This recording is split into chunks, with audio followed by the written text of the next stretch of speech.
What's up? What's up? What's up? What's up, sports world? You already know what it is, man. It's World Class Wednesdays. Of course, man. Of course, we hitting your ones and twos on a Wednesday night. Y'all know what it is, man. Andre the Torch Robinson, the fire starter, is in the building. The fire starter is in the building with my guy, of course. Let me preface it with my guy, none other than Mr. Coffee Talk himself on Mondays, Tuesdays, Wednesdays, and Thursdays. Mr. Alphabet's Football Talk Show on Fridays. Mr. World Class Wednesdays on Wednesdays with me, right here. Give me y'all the best sports talk. My guy, who's always around, shows up, win, lose, or draw. Mr. World Renowned, by the way, Mr. World Renowned.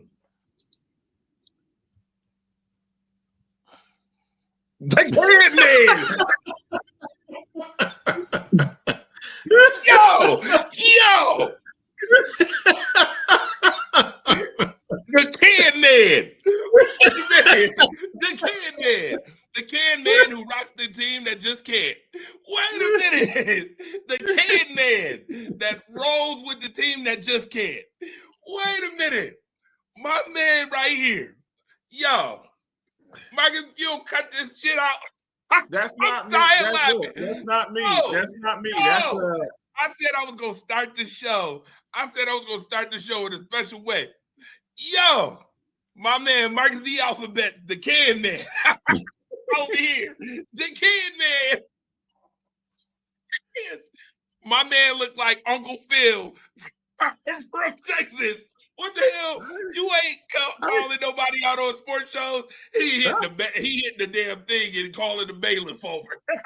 Hey, anybody? Uncle Phil, my man, Uncle Phil Jr. I don't think I'm not quite Uncle Phil. Man, Uncle Phil was 400 pounds. I'm big. I ain't that. Oh no, nah. This look like I told you. This look like the Texas version. Rest in peace to James Avery. Shout out to my guy Bo Bulo. He's the one who did this on AI, man. And I was just talking about it this morning, and he whipped this up for. He's like, man, you need to make this into a T-shirt, man. So I'm gonna go AI down over here. Got you look. AI got you over here looking like you put up with Vivian and Will. Yo, what is this? My man over here, the Can Man. Like anybody can get it. Yo, I'm dying. Marcus, when did they come up with this nickname, the Can Man? You know what? I cannot sit up here. I can't sit up here and take credit for it. I actually got that from the boxer back in the day named Adrian. Well, he's not back in the day. He's fairly Adrian Broner. Adrian the Problem Broner. Yes. Okay. He said that after a fight. He goes, "I'm the Can Man. Anybody can get it. Mexicans." It's like, so that's where I got it from. Mexicans, Americans. He goes, anybody can get it. So I got it from there, and I like that. He would get his ass whipped afterwards, though. But that's what I try to say to people, because Torch, I be having people who are like, "Oh, Marcus, I need that same energy." I'm like, dude, what are you talking about? Dude, I'm here all the time. I need that same energy. You're dogging out this player. You don't dog out this player, bro. Everybody gets it. Everybody gets it. Anybody can get it. Dak Prescott. Torch, who has been harder on Jerry Jones than me? Who was louder about Jerry Jones trading away Micah Parsons? You were there with me when I was talking about it. Talking about Jerry Jones, talking about Dak Prescott, talking about Patrick Mahomes, talking about Josh Allen.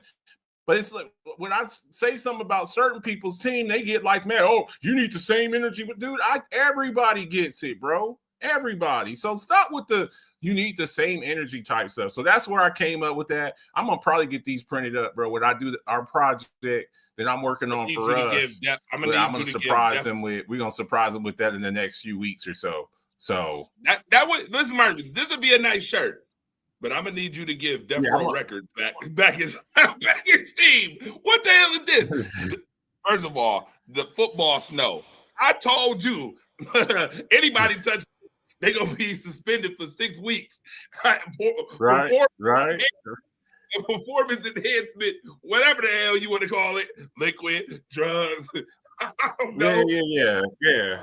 What the hell? Look, it needs some modification, but shout out to Bo. He did that. I thought I'm fucking with him. I'm messing with him. It's nice. I'm messing with him. I'm like, anyone can get it. That could mean, yeah. I mean, it could.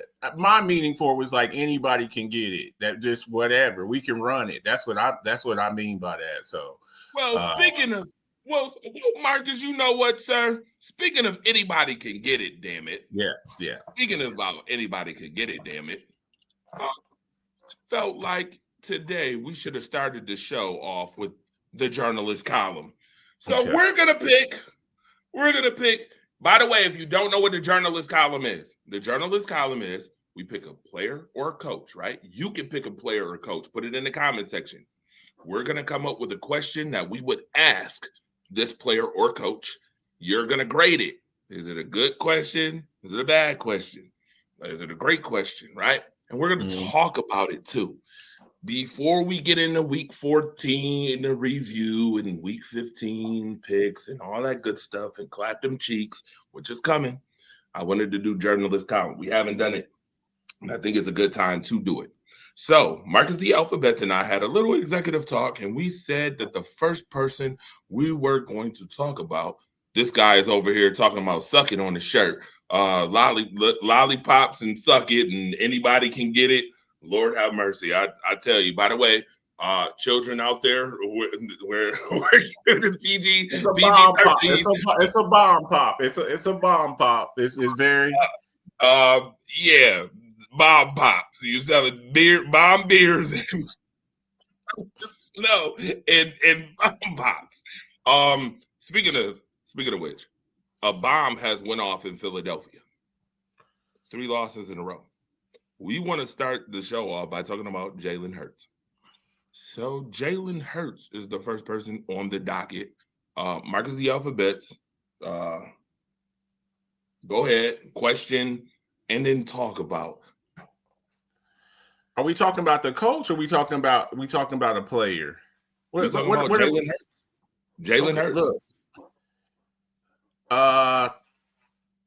I'm gonna look. I try not to take credit for other people's work. There's a guy, and I'm doing everything I can to try to get this guy on the show because I know you've been calling him out, and he's gone missing for the past 2 weeks. He's gone missing for the past two or 3 weeks. We ain't seen him. He was posting up in the Alphabets group. He was posting up in the Alphabets group for weeks. Sometimes he posts up 2 or 3 times a week. I ain't seen nothing. Yeah. Oh, we'll see you in February and all that. But he did say something that kind of caught my attention. He called Jalen Hurts the human backpack. That's another. We need to get that. We need to get that trademark. We need to get that trademark copyrighted. We need to get that on there. Again, come out and play. Don't just come out when you win. When you lose, I need you right here too. Because you was talking real crazy with the human backpack. We've been saying for years, now y'all talk about keeping the same energy. Have we not been saying the same thing about Jalen Hurts? And all that I heard was, well, he wins. He wins. All he does is win.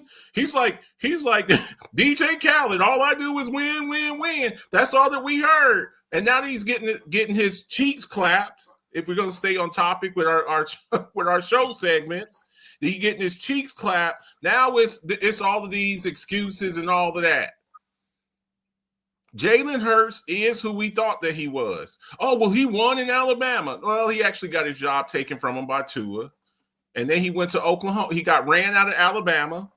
And then he went to Oklahoma, and he didn't do much there. And he was a second or third round pick. And he came into the league, and he came into one of the best situations. Torch. I did a coffee talk segment, and I was hoping that Dwayne would have made a reel out of this, but I had a little list, Torch, and I did this on Coffee Talk. But you weren't there. I do Coffee Talk by myself, but I was like, you know what? So Jalen Hurts won the Super Bowl last year, and we got to get out of this habit of just because a person wins a Super Bowl that we crown their asses. Yes, a Super Bowl is a team accomplishment. It's a hell of an accomplishment. But we got to just stop just because somebody's won a Super Bowl and somebody else hasn't. That they're just this all-time great player. Trent Dilfer has a Super Bowl and Dan Marino does not. Brad Johnson has a Super Bowl and Jim Kelly does not. And I wouldn't take any of them Super Bowl quarterbacks, those two that I just mentioned, over the two quarterbacks that I just mentioned. So I sat down and I did a little list, and I want to. Can we do a little exercise real quick? Can we do an exercise real quick? So I came up with a list of quarterbacks that if they had the 2024 Philadelphia Eagles roster, quarterbacks from last year, all right? If you put them on the Philadelphia Eagles, that they would be a Super Bowl champion too. I'm gonna read some names to you, and I want you to agree or disagree. We'll go over it real quick because we got about 14 names. Okay, you ready? Patrick Mahomes with the 2024 Eagles roster. Yes. Joe Burrow. C. Joe Burrow. C. Okay. Josh Allen. C. Lamar Jackson. C. Dak Prescott. C. Brock Purdy. Crazy, but C. Yes. Justin Herbert. Mm-hmm. Jordan Love.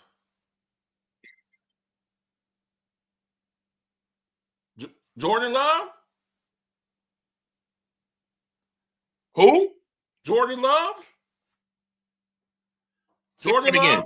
If you put Jordan Love on the 2024 Eagles, he would have won a Super Bowl with them last year. Yes. Okay. Hell, Love might win. Listen, Jordan Love might go to the Super Bowl with less this year. Go ahead. Continue. Okay. Jaden Daniels, rookie season Jaden Daniels. We're talking about from last year. Rookie season Jaden Daniels, the offensive rookie of the year. C. Who went to the NFC Championship, who was a game away from the Super Bowl. C. Sam Darnold, Vikings. Viking Sam Darnold, last year. We pushing it now. Okay.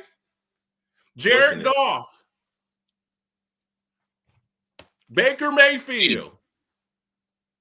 C. Trevor Lawrence. With a 2,000-yard rusher, 2 1,000-yard receivers, a top 5 tight end, and the best offensive line in the game and best defense in the game. I'm the biggest fan of Trevor Lawrence, but I can see where you're going. Go ahead. Tua Tagovailoa with a 2,000-yard rusher, an all-world offensive line, his teammate from Alabama and Devontae Smith, A.J. Brown, Jared, and Dallas Goedert, and the best defense in the game. And an offensive line that can protect him. Oh, by the way, Tua took his job at Alabama. So, with the same team. And then C.J. Stroud, rookie season C.J. Stroud. Rookie season C.J. Stroud, the offensive rookie of the year, 2 years ago. That's 15 quarterbacks. That's half of the league, nearly. There's 16. There's 16's half of 32. So we got to stop with this because a guy has won a championship that he's just this all-world player that's beyond reproach. I'm the Cam man. We don't play favorites here. We call out Josh Allen. We call out Lamar Jackson. We call out Jalen Hurts. We call out everybody. Jalen Hurts is the weakest link. You remember that game show back? Goodbye. You're the weakest link. You're the weakest link. You got a 2,000-yard rusher, Saquon Barkley, who barely has 700 yards this year. He was at 1,700 this same time last year. 1,700. He's got 700 yards, Torch. 700 yards. And the main reason is because of you. The main reason is because of you. So we got to have this talk about Jalen Hurts. If I'm the Philadelphia Eagles and you're in your window right now, with all of the players that you have around you, you may have to start looking at a quarterback, bro. They may need to start looking at a quarterback. The other thing that came up to me, Torch, some of the players that he's played with, the Hall of Fame type players. Is Jason Kelce going to the Hall of Fame? Is Lane Johnson going to the Hall of Fame? Is Saquon Barkley probably going to the Hall of Fame? He's still got a little bit. Saquon Barkley's going to the Hall of Fame. These are the type of players that you have. Is Fletcher Cox going to the Hall of Fame? Do you see what I'm saying? Do you see where I'm going with this? We got to start looking at Jalen Hurts. And look, he's a good dude. He's clean cut. You know, he's real cool and calm and collect on the field. He doesn't really throw nobody under the bus. He takes a lot, but we've got to start looking at Jalen Hurts a little bit differently, and we got to stop just putting people on a pedestal just because they have a Super Bowl championship that they were a part of. But we got to start. We got to start holding these guys' feet to the fire. We got to start doing that. That's all I got. This one, while we having this conversation, this was the post that was put up. Okay. And Jalen Hurts is obviously in the post. There's another post that has Jalen Hurts, Justin Herbert, Lamar Jackson, and Joe Burrow in it. Since 2022, Jalen Hurts has thrown for more yards than both of those quarterbacks, Lamar and Joe. Here's where I hate when people put up certain stuff without context and without true premise. Skewed Question number one. Say it again. Skewed stats. Yes, skewed. Very skewed stats. Here's where I have a problem. Number one. How many games has Joe Burrow and Lamar Jackson missed since 2022? Let's start there. A few. So first and foremost, they've been injured and missed a significant amount of time since 2022. Yeah. Number two, Lamar Jackson runs for how many yards a season? He generally runs for about between 700 and 1,000 yards a season. Okay, so 700 to 1,000. He has two 1,000 rushing season. The only quarterback ever in the history of the NFL to do that. Premise, and let me match it. I believe in a parallel universe. Last year, what did Jalen Hurts throw for? What, like barely, like three, maybe close to 3,000 yards, maybe somewhere around. It was 2,964. Yeah, that's about 3,000 yards. Okay, and Saquon had 2,000 yards, right? Want to hear a parallel universe? Derrick Henry had almost 2,000 yards rushing in the same season. How many yards did Lamar Jackson throw for last year? Like over $4,000, right? About 4,500, something like that. So let's be clear. In a parallel universe, folks, Lamar Jackson not only threw for way more yards, but wasn't on the field as much as Jalen Hurts either. And here's why. Baltimore's defense last year was boo-boo. Baltimore's secondary was garbage last year. Guess who was tops in the league in defense last year? The Eagles. Philadelphia Eagles. The Eagles. Guess who easily got off the field way more than the Baltimore Ravens last year? The Philadelphia Eagles. Which means Jalen Hurts had even more times to be on the field because they were able to get off the field easier, correct? Yeah. We correlate that? Okay.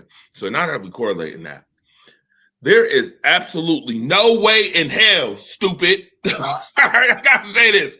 I don't mean to be rude, stupid, that you really could actually sit up here and say that Jalen Hurts is a better quarterback than Lamar, Joe Burrow. By the way, they mentioned Justin Herbert. If Justin Herbert had went to Miami, this is not even a conversation. We already have a Super Bowl. If he went to Miami, are you hearing what I'm saying right now? Listen to the words that's coming out of my mouth. If Herbert went to Miami, this is not even a conversation. Do you know what Herbert would do with Tyreek Hill and Jalen and Achane and Mostert when he had 20 touchdowns and the tight ends that Miami is? Do you understand what Justin Herbert would have did with those weapons? Can we stop this nonsense now? How about the tight end Gesicki?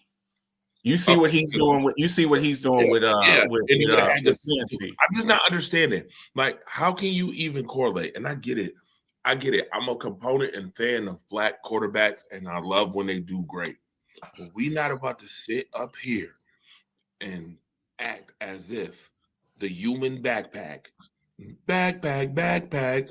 Mr. Dora Explorer himself, Boots himself, is not being carried. I heard somebody today, and I'm about to call them out. I actually like what she's doing. Simone with the sports. Yeah.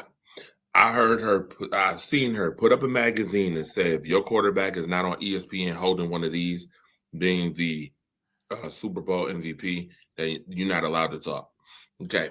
Here's what I'm going to say directly. Simone, you're going to see this too. Simone. Sir. Ma'am.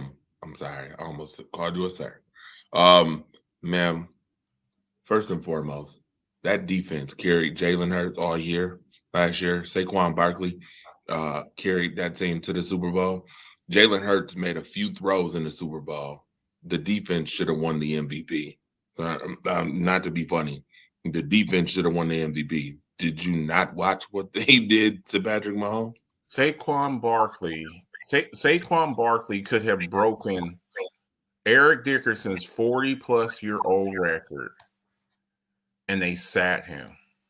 Mm-hmm. And they sat him. But not even just that. But I'm talking about just the Super Bowl in general. If you watch the Super Bowl, Patrick Mahomes was running for his life. Eagles defense put Jalen Hurts in great positions during that game. Yep. First of all, nobody thought that rookie Cooper DeJean or rookie Quinyon from Akron. Quinyon Mitchell, who I've watched legitimately, would be as good as they've been. Now, for those who will sit here and tell me that, oh, well, you know, Jalen Hurts and offense, yada, yada, yada.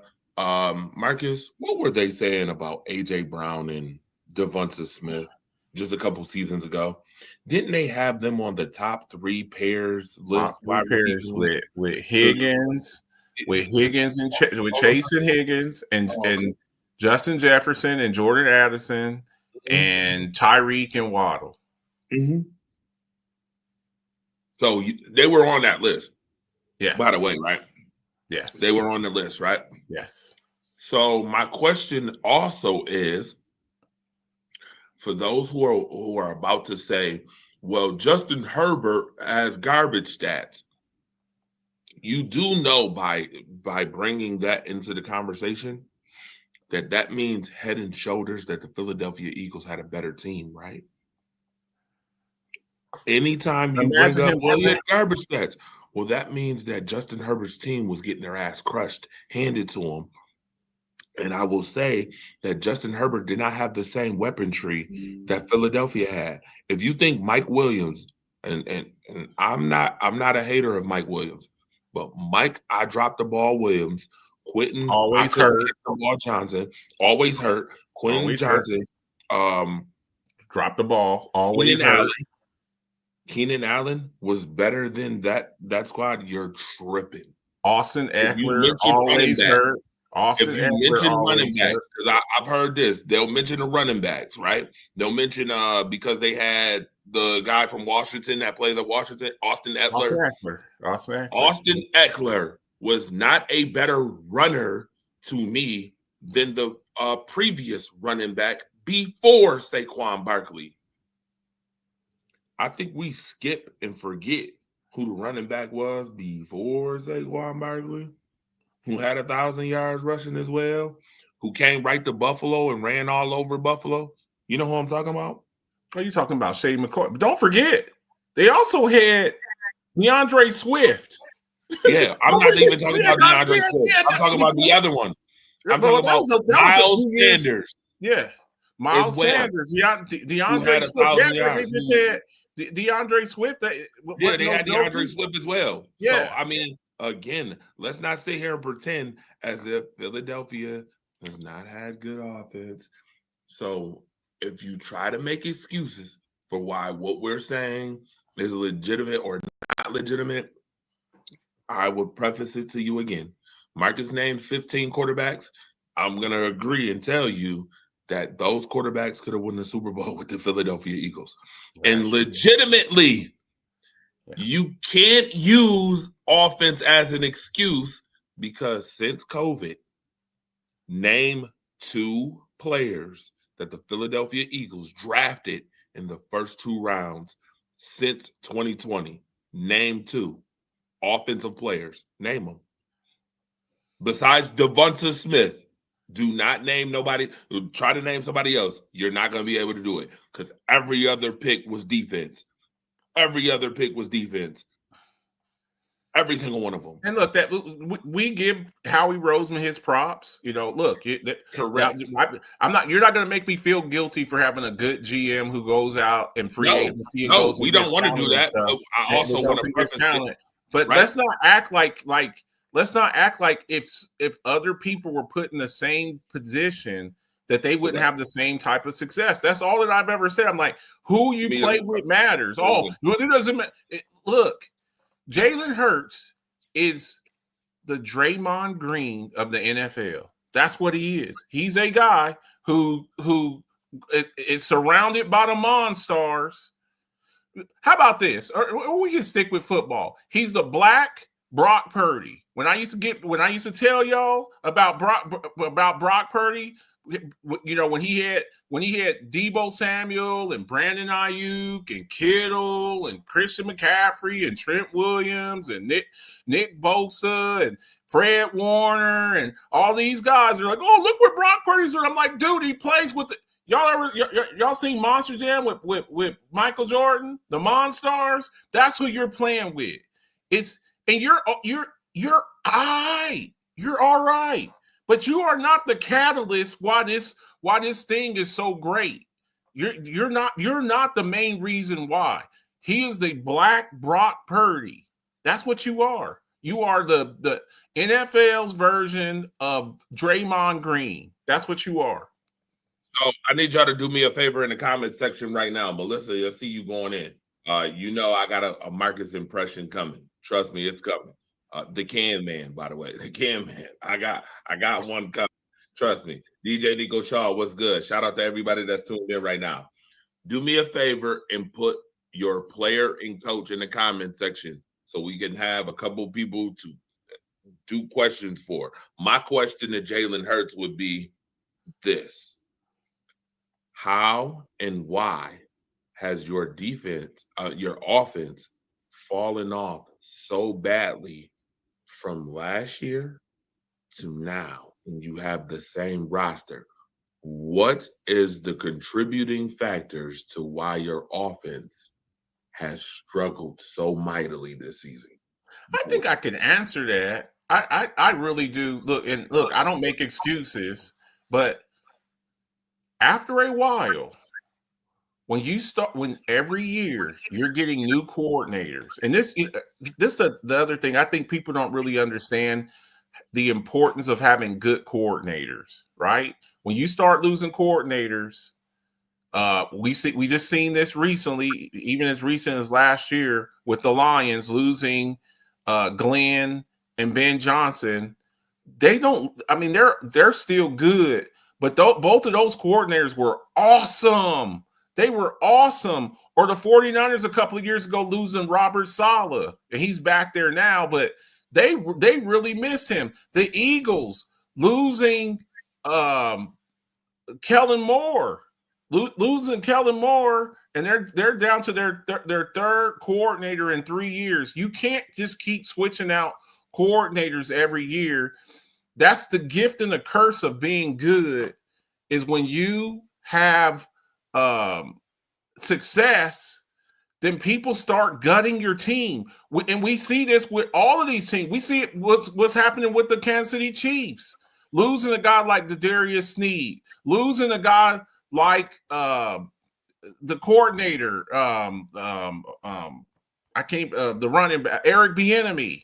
You kind of start to see, yeah, they still got Spags, but I think they really miss Eric Bieniemy. We're kind of starting to see now people start gutting your team. They start taking players away from you, start taking your coordinators away from you.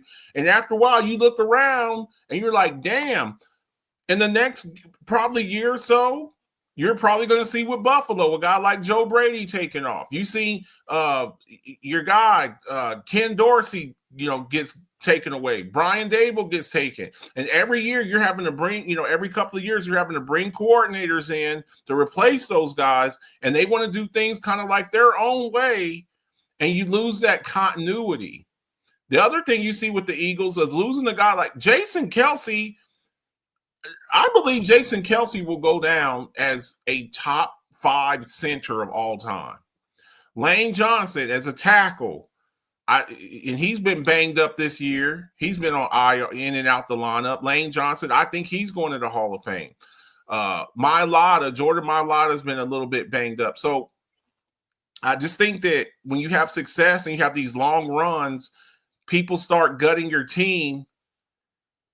And when they do that, it starts taking a toll. It really does start taking a toll. I think the loss of Kellen Moore has really hurt him this year. I think Kellen Moore is a former quarterback. He was our offensive coordinator. He, played big time ball at Boise State and, has a quarterback type mind. And I think he really misses him, because he's kind of a guy that quarterbacks can talk to, because he played the position. Some with some of these so Matthew Berry obviously put up his top 15 quarterback rankings for the week.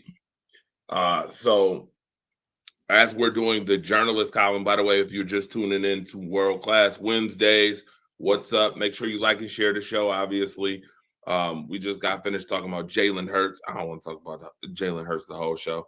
But we had to start off with that because there is some things that needed to be addressed as far as Jalen Hurts. He is an elite winner, by the way. He's not an elite quarterback. We need to stop with the throwing out the elite word so much, as it's been saying. Stop crowning people off of 1 year success. Stop crowning people off of. Plus, on top of that, you need to realize this too. Nobody had tape on them last year. Kellen Moore was a new coordinator coming in. Nobody had tape on Saquon Barkley, who was the luxury pick. Nobody had tape on that offense. Nobody knew what they were trying to do. There's a difference between preparing for a team 1 week and preparing for a team for the whole offseason. Teams have now had the entire offseason to prepare for Philadelphia. When you are the champion, you get everyone's best. This is what happens. Okay. Go from hunter to hunter. So team now prepare for you. When they see you on their schedule, they say, all right, well, let's look at the Philadelphia game. Let's look at the tendencies. Let's look at, who's very good to watch. And a lot of people, and this is something I'm going to talk about when we talk about Phillip Rivers later. Cam Newton is very good to watch. Watch how he breaks down film and watch how he talks about film. Like if I asked the audience right now, do you know what can or kill means? Could anybody put in the comment section right now? And this I just want to know. This is just sports talk. Do you know what can or kill means? Okay. It's important. And if you don't know, you don't put it in the comment section. I'm going to say, Marcus, tell them what can and kill means. If you don't. We'll get back to that, right? He breaks down certain tendencies. This is what they look at in film study. They look at certain stuff. They look overhead for signals. They look at They look at up close and personal footage, like how we watch it at home, for verbiage, what you say. Like if you say 319, you know how Aaron Rodgers loved using the 319. He made it famous. 319, stuff like that. They look for those tendencies and they look for that stuff. When you have a whole off season, it's a lot easier to prepare for teams and give them your best when you've done that. This is what you're seeing this year with the Philadelphia Eagles. All those teams that are really good or legitimate or have a good defense or can play up to the standard have looked at the Philadelphia Eagles and said, okay, this is their tendency. Boom, boom, boom. This is what Jalen Hurts likes to do. He likes to throw that slant to A.J. Brown, or he likes to throw that slant to Devonta Smith. Can he throw the deep ball? No. Can't. Listen, who watched the Chargers game?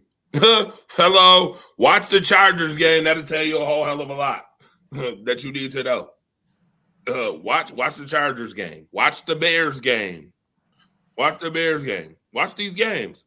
This is what we be talking about when we say watch football. When Marcus be trying to sit up here and talk about, Marcus look like he done had some peach crown today. I don't know. I don't just say that. He looked like he done not yet. And then had a couple cans. Not yet. Not yet. He said not yet. But this is what we be talking about when we say you got to watch football. Not just watch the game. You got to watch, observe, and then pick up a bunch of different things. Pick up on all of the, all of the elements to football. Amen. Stop. Please stop crowning people that didn't earn it. Right. Jacob, what up, my G? What up, my G? Shout out to you, Jacob. Nico Shaw, head coach question, Cowboys. Okay, got you. We'll get to that in a minute. So we got the rankings here. We got Josh Allen, number 1, Drake May, 2, Matthew Stafford, 3, Jalen Hurts, 4. He's too high. Lamar, 5, Jackson Dart, 6, Joe Burrow, 7, Brock, 8, Dak Prescott, 9, Marcus Mariota, 10. Mariota, 10. Okay, this guy, this list is he's a Commanders fan. He's very public that he's a Commanders fan. He's like Nick Wright about the Chiefs. Have you ever said First Things First, Nick Wright? I mean, he's nearly unbearable on First Things First. Yeah. Pack him up. Please pack him up. Yeah, he had to come in this past weekend and eat a lot of crow, man. He had to eat a lot of crow. Pack him up right now. These are the running back rankings. He's got Christian McCaffrey, Devon Achane, Jahmyr Gibbs. First of all, Jahmyr Gibbs not being number 2 or 1 is a travesty. I'm just gonna put that out there now. Bijan, Derrick Henry, Saquon Barkley, Josh Jacobs, Jonathan Taylor has slipped all the way to 8. James Cook is number 9. What in the entire hell? Hang on. The reason he has these rankings like you know what Matthew Berry's famous for, right? Go ahead. Fantasy football. So he's basing this off of their opponents, their fantasy football and their opponents for this week. So James Cook. Who did the 49ers play this week? I don't know who they play this week. James Cook's got to play against the Patriots defense, so he would slide down a little bit because of his opponent. So that's why these what he's trying to do. He's trying to use hindsight at the same token using fantasy football. Yeah, he's a fantasy football. Yeah, I get it now. Now I could totally understand this because at first I'm like, I hope this ain't your rankings in general. Okay. With that being said, you see the wide receiver rankings. We'll get back to that shortly. DJ Nico Shaw said, my question, Cowboys head coach, do you think the amount of changes that your team has overcome all year long with changes and trades, in your opinion, has your owner done enough to put you in a position to be successful going forward? And has Pickens shown you he can give the best effort and has earned a spot on your team moving forward? Look, every week, if y'all watch Coffee Talk which you should, 11:30 Eastern time every Mondays through Thursdays.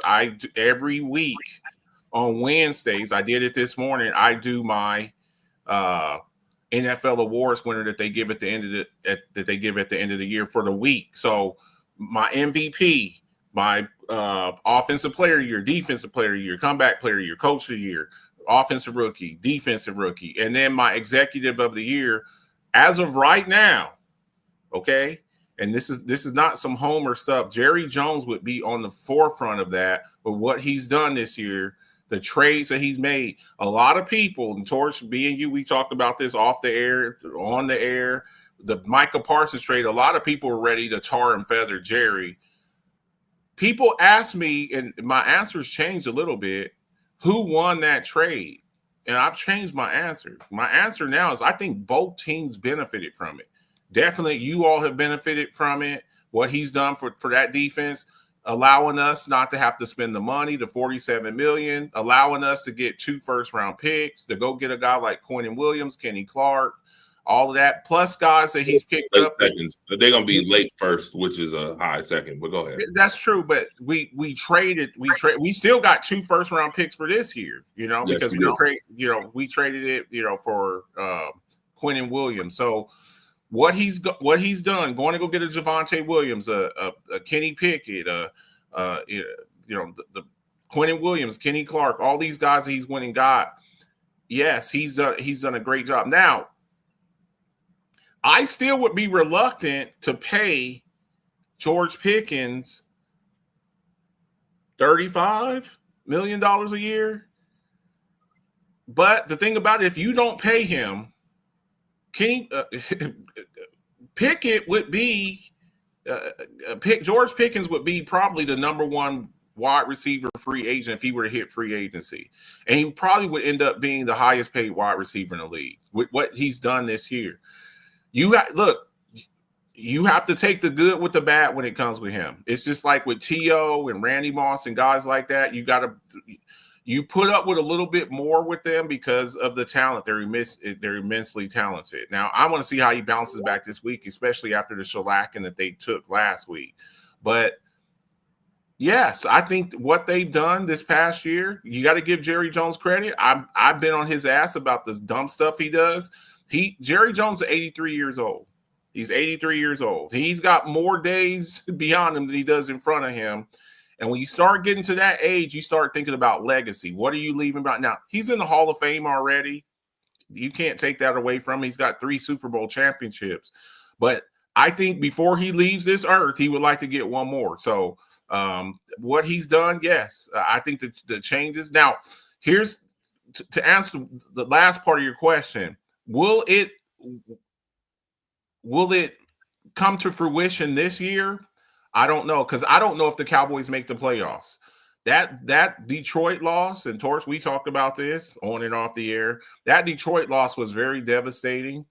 And but because the Eagles keep messing up, the Cowboys are still mathematically in it to win the division. Now, I don't think that they can make it through as a wild card, because I think that there's just too many teams in front of them. You got the teams from the NFC North, you got the teams from the NFC West. If you're relying on that to get into the playoffs, you're probably not going to make it. Your surest route is to try to win a division. So we'll see what happens. But I'm very pleased with what Jerry Jones has done. And short, what he's done this year has been very impressive.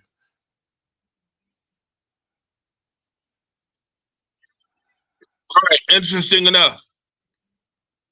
I'm getting more messages in my group right now.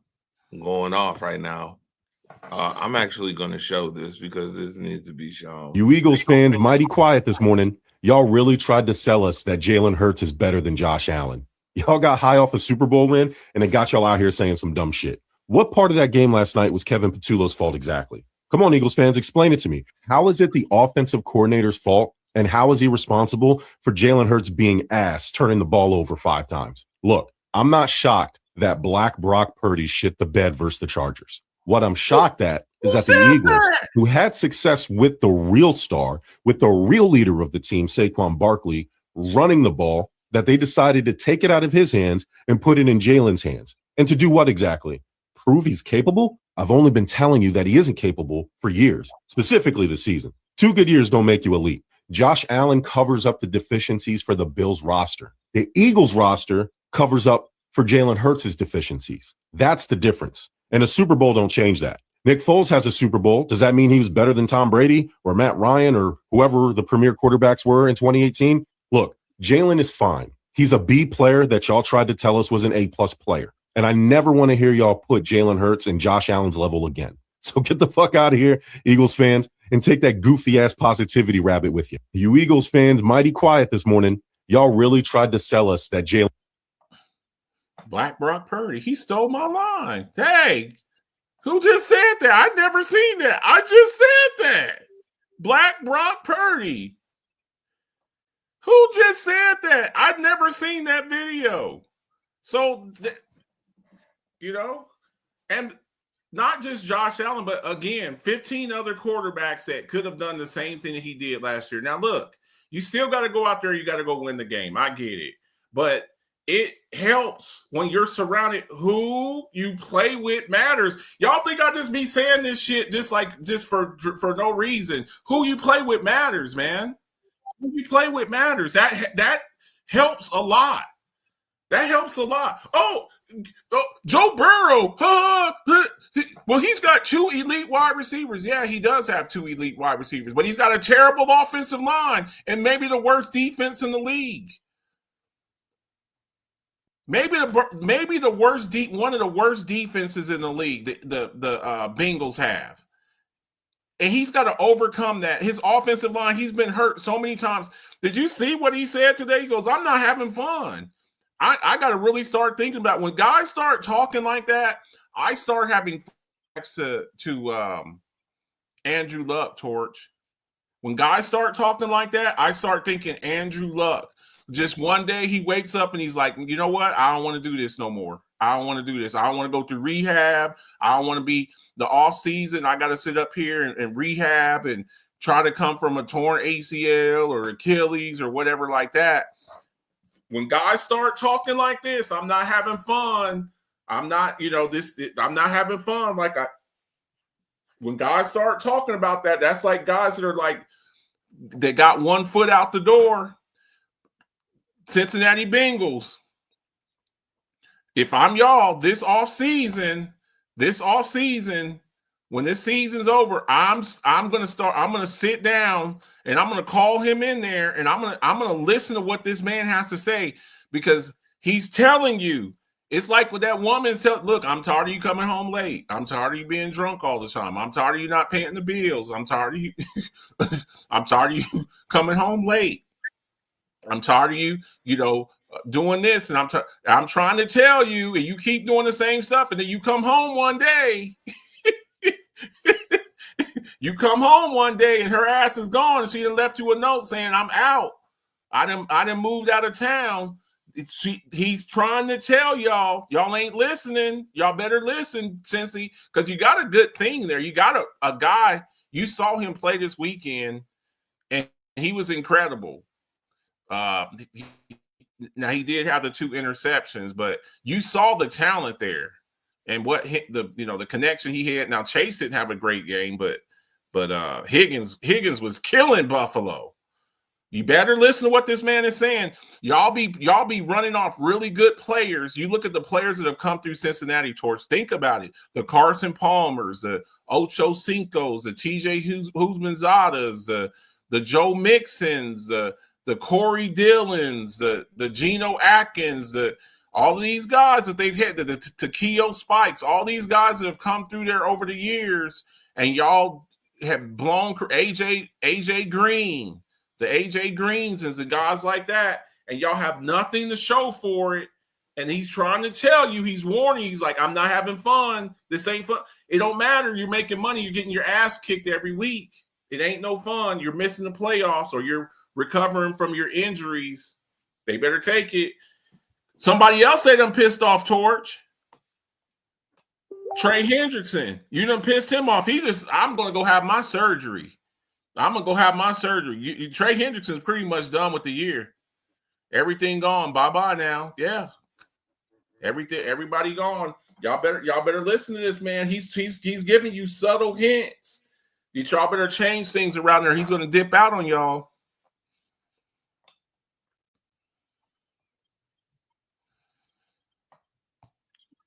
Your mic is off, fam. Oh, we gonna get into all of that during the show today. You ain't slick. We ain't gonna let you off the hook, my brother. We ain't letting you off the hook. Shout out to everybody that's tuned in to World Class Wednesdays. First hour already. Oh, damn. Whole hour already in the books with the show. Shout out to everybody tuned in. Bye-bye now. Everybody gone. Will Richter, what up? Yeah, Melissa. Everybody gone now, including Marcus the Alphabet's chances of Cincinnati making the playoffs, too. That's I number tell you who one. is making the playoffs, though. I tell you who is making the playoffs. We gonna get to that. We gonna get to that. You Chicago think so? Bears. We gonna get to that. We will get to that. I promise you, we get into that later on in the show. Nevertheless, I wanna do a little fun fact for y'all real quick. Wait a minute. Oh yeah. We know about Shamir Moore. Michigan's coach got fired. We know about that. We'll talk about that later. I think I'm gonna talk about that tomorrow. Actually, part of that tomorrow. We got a fun fact real quick. I just want to see if you noticed this. You ready? I want to see if you notice something that's missing. So this is most touchdown combination in NFL history. Of course, Peyton Manning, my guy, is up there. Yes. Peyton Manning to Marvin Harrison. Phenomenal connection. Steve Young to Jerry Rice. Tom Brady to Gronkowski. Dan Marino to Mark Clayton. Peyton Manning's up here twice. Dan Marino to Reggie Wayne. Drew Brees to Marquise Colston. Can you name the duo that is missing on this list that should be on this list? And they should be in the middle. Joe Montana and Jerry Rice. Joe Montana and Jerry Rice. Not that easy. Not Joe Montana and Jerry Rice. That's not the one I'm looking for. But yes, they should be on here too. They should definitely be in there somewhere. That's not the one I'm looking for. That's Troy Aikman and Michael Irvin? Nope.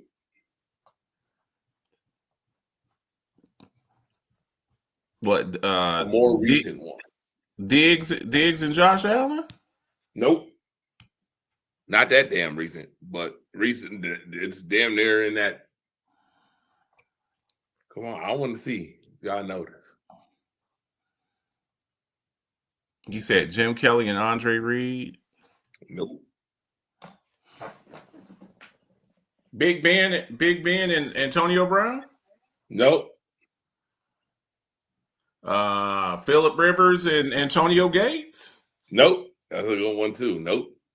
You naming it some good duels. I'm trying to think there's one in specific that I'm thinking about that isn't on this list that should be on this list. And how disrespectful. Let me say Aaron Rodgers and Devontae Adams? There it is. Ding, ding, ding. Oh, you saw me tilt my screen up. That gave you the. No, I was just thinking of I tilt my screen up, and all of a sudden you saw the jersey. It was like Rodgers. I was gonna say Jordy Nelson. I was gonna say Aaron Rodgers and Devontae Adams have 82 touchdowns together. By the way, and here's the answer. There it is. Just so you know, the answer is right there. Yeah, it's 82. Okay. Should be on this list. Disrespectful. Disrespect my man, not putting my man on this list that it should be on. I'm all tired of y'all Aaron Rodgers disrespect. Don't keep disrespecting my mans like that. Okay. Football player, he's great. Stop the nonsense. Aaron Rodgers could have won the Super Bowl with Philadelphia too.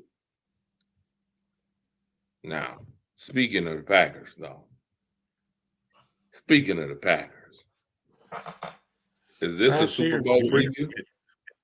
I totally forgot about Aaron Rodgers last year. Huh? Is this a Super Bowl preview?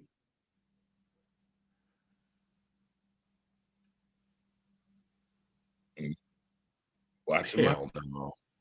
I said Jerome in the house. Watch your mouth. Can't man look out. Without a doubt, you better watch your mouth. Wait a minute. Watch it. Watch it. It's the original player from the Himalaya. You better watch it. Watch it, Marcus. Hey, George. If you know the song, sing along. I say, I say, you gonna make me want to watch Martin when I get off the show. Stop playing. Yeah. What's up, Junk? What's up, Junk in the trunk? Look, man. Look, I mean, I think that the NFC is really loaded this year. When you look at the teams in the NFC, look, personally for me, I think it's the Rams that are coming out the NFC. I think when you look at the Rams, what they have, the Rams have everything. You got 2 elite all-worldwide receivers. Puka Nacua is incredible. I don't think he beat Green Bay though. Say what now? Other team that has a problem beating Green Bay though. Yeah, when you gotta go to Green Bay ain't gonna have the number 1 seed, sir. So that means you gotta go to LA. You gotta come on out to the West Coast and play against Puka and Devontae. You talk about your boy Devontae Adams and Puka and Kyron Williams and Blake Corum and that ferocious pass rush. And Matthew Stafford, the front runner for the MVP. So look, and then on the NFC side, AFC side, you have 2 of the best defenses that I've seen recently. Last year's Philly defense was pretty awesome, but the Texans defense and the damn Broncos defense ain't no joke on the AFC side. The Texans defense. When have we ever seen? I've never seen Josh Allen look like that. He's had bad games where he couldn't throw the ball that well, but where you saw Josh Allen just getting run down and they were coming at him from everywhere else. And the thing about it is what travels in the playoffs, Torch? What travels in the playoffs? A run game and defense. Who's got a better defense right now? The defenses that are playing better than the Broncos, the Texans, the Rams, your Packers. Your Packers are pretty good, but the Texans defense ain't no joke, man. They ain't no joke. They swarm, bro. Josh Allen got sacked 8 times. He got sacked 8 times. 8 times. And that was against Deion Dawkins, probably y'all's best offensive lineman, and Will Anderson Jr. and Daniil Hunter wore his ass out. They wore him out. And then they can cover on the back end too. The back end too. You got Stingley, you got Petrie. I'm just saying, man, the Texas defense made they made Josh Allen and Patrick Mahomes look very average. So look, man, it's tough. Now, every team has some blemishes, though. So that's the one good thing that you can kind of look forward to, that Mahomes turned over the ball 3 times and sacked. Okay, and Josh Allen got sacked 8 times.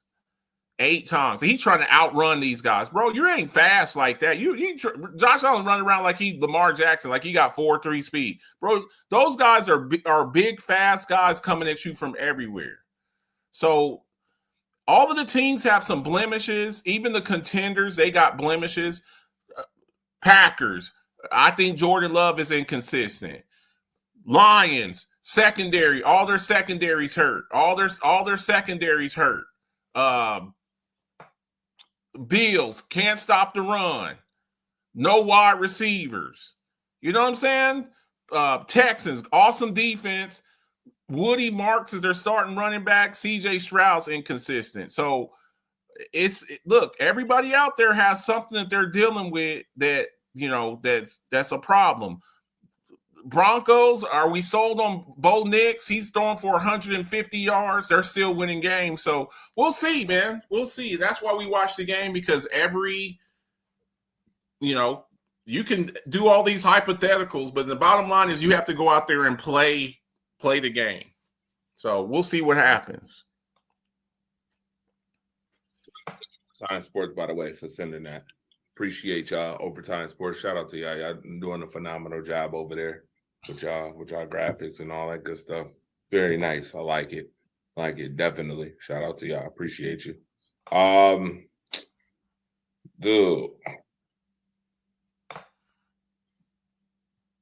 I think we mentioned it. I think you might have mentioned it, but we're going to talk about it. Phillip Rivers is back and wearing number 17. Marcus the Alphabets. I'm just about to put this out there right now. Shout out to everybody tuned in. That's what I'm going to say right now. There's a reason why Phillip Rivers at 44 is back with the Colts. Hey, Marcus, who's the owner? Carly Ursay. Now, out of all the quarterbacks you could have got, why would you go get Phillip Rivers? He had his best year statistically under Shane Steichen. That's what it is.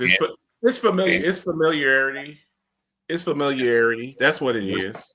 You can say that the owner likes him. It's okay. She does. No, she likes him.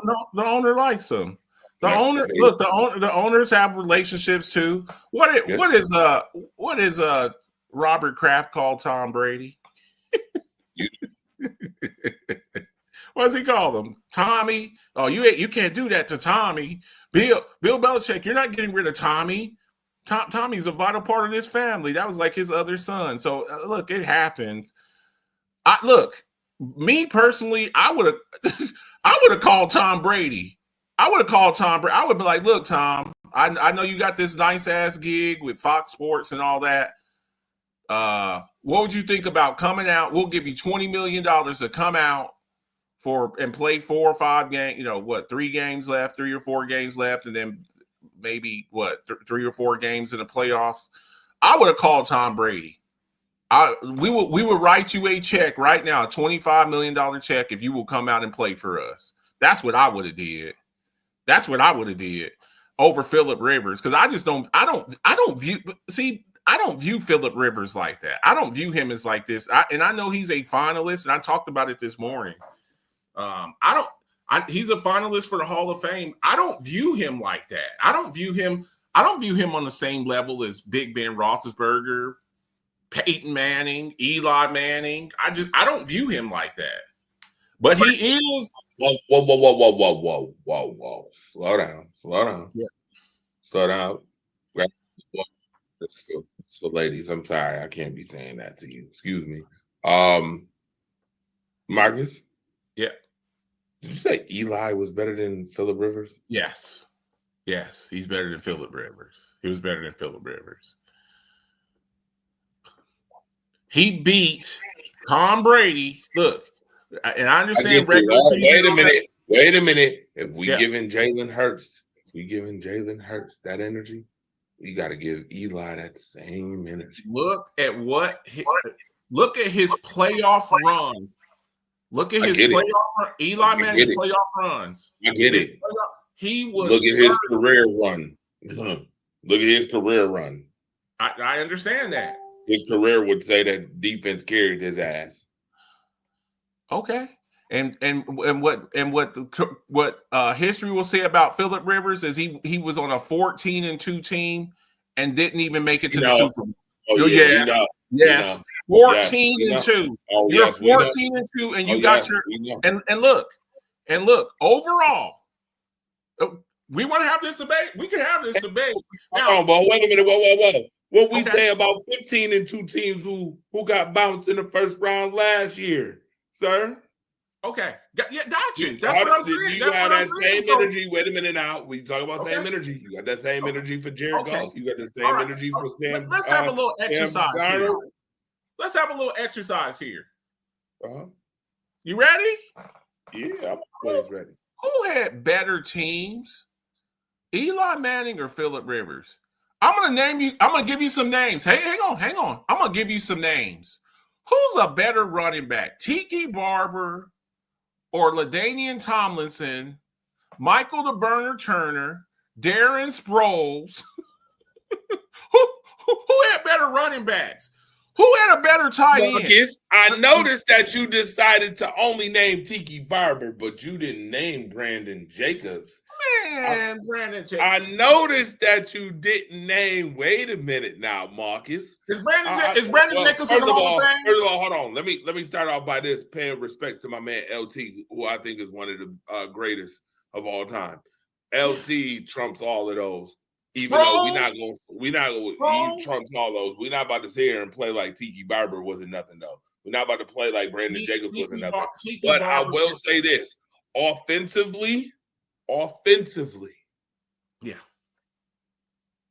Wait a minute, Marcus, the alphabet. Let me fit. Okay, that's just running backs. Oh, see, hang on. Okay, Marcus, where do we have? Hang on. The Chargers had a better duo than the Giants. Victor Cruz and whatchamacallit? Mario Manningham? Really? No, that's what we're going. No. We're not talking about Mario Manningham. What's the other wide receiver's name? Hakeem Nicks. No, the one that shot himself in the foot. Plexico. Bro, where do we have Antonio Gates at as far as tight ends? Oh, he's a tight end. He's top all time. I get you. Okay. Where do we have LaDainian Tomlinson at as far as running back? He trumps. I get it. Okay. Name me another player. Name me a player of that caliber on those Giants teams. Okay, I get it if you're saying that. But what I'm saying is that those players I'm naming ain't no slouches. It would be different if we're talking about, okay, see, this is World Class Wednesday. Mm-hmm. You're talking about world-class players in LaDainian and Antonio not world-class. We're talking about players that No. Those two players were world-class players. Stop it. That ever played at their respective position. Those two players are world class. To me, world class means you're the best of the best. Yeah. World class players. And then we're talking about very good players. It would be different if we were talking about world class players and then bums. The Giants didn't have bums on their teams. And hold on, can I start with their defense? Do I need to start with the Giants defense too? Are we gonna do that? I was about to say, because ain't no way in hell you telling me the Chargers had a better defense than the Giants. Okay, like I said, switch them up. And you give Eli Manning, LaDainian Tomlinson, Darren Sproles, Michael the Burner Turner, and Antonio Gates. Okay, watch this. The same way we say 15. Hold on, watch this. And this is where I get very parallel with you. Yeah. The same way you said Eli Manning won 2 Super Bowls with the Giants. Yeah. I can name 12 quarterbacks in that era who would have did the same. Okay. How about and Phillip Rivers would have been one of them. Okay, but again, put Eli Manning on Eli Manning on the Chargers and give him LaDainian Tomlinson, Antonio Gates. Get you. Guess what? And guess what I'm gonna tell you. Come on, and guess what I'm gonna tell you. You ready for this? And prime Keenan Allen. And prime Keenan Allen. You remember Keenan Allen played there too, right? I'm about to let you know something. Okay. Eli still would have went home that year. Man, stop it. He'd have got packed up. You know who won that? Do you know who won the Super Bowl that year? What year was that? I'm trying to think what year that was. That was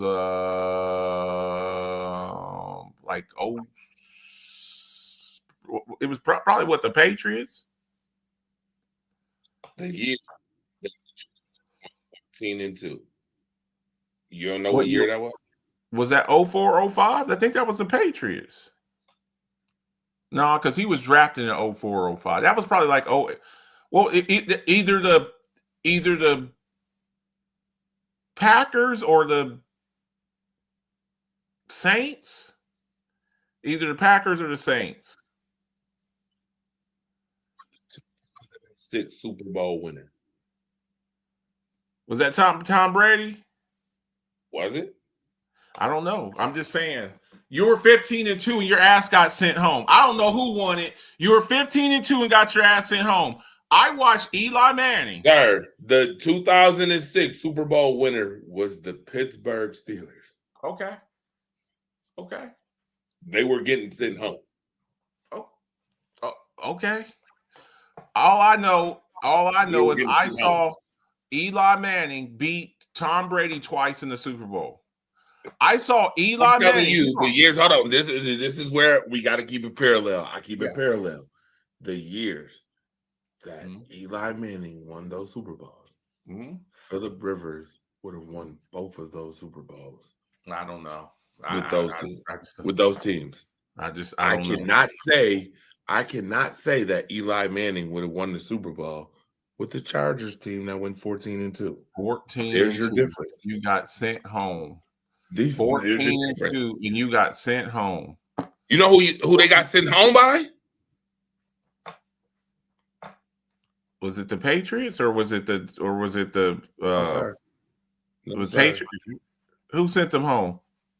The Steelers sent them home. Okay, I got it. And Eli Manning sent the Patriots home twice in the Super Bowl. Where do we rank the 2007 Patriots team? 15 other quarterbacks would have sent them home. They were 8 twice. One time is a coincidence. 2 times the same team, and you pack them up twice. Look, Eli Manning, I get it. He has the deer in the headlights look. He the gee golly shucks look on his face all the time. But that man was a killer. Let me tell you something. That year that they won the 2007, they actually, Marcus, I'm lying to you. They lost to the Patriots. They lost 24-21 in the division. The Patriots that Eli Manning sent home. That team. Really? No, but guess what? Pittsburgh won the Super Bowl that year, though. Okay, Marcus, I don't give a damn. They still would listen. We talk about parallel universes, sir. I'm telling you, 15 quarterbacks could have won that Super Bowl. Okay, those Super Bowls Eli won. Eli Manning was Eli would have won the Super Bowl. Eli Manning played like crap in the regular season, but when them lights came on, that dude was surgical. Trust me. We used to see him twice, and I'm like, this dude. But when in the biggest of games, when the chips were on the table, that man was surgical. I watched them send your team that can't, Mr. Can Man. The Mr. Can Man, the man that carries the team that can't. Around. I get you. We know. Do you know that year that Eli won his first Super Bowl, that the Giants were the number 6 seed, and the people that he went through Jeff Garcia with Tampa. He went through Tony Romo, who I think was the number 1 seed. I think Dallas was the number 1 seed that year. He went through same thing. Aaron Rodgers and beat those Pittsburgh Steelers. He